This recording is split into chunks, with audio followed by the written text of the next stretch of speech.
મન થયેલો હાથી દોડતો આવે છે.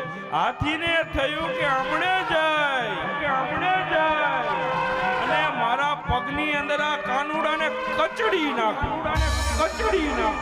અને આમથી દોડતો હાથી આવે ને આ બાજુથી મારો કાનો બાળ કૃષ્ણ દોડતા જાય છે.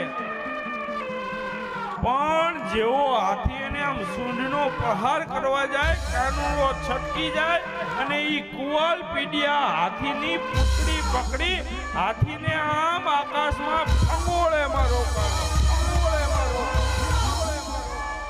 અને પછી હાથીને પટકાયો છે અને પછડાતાની સાથે હાથીના રામ રમ્યા.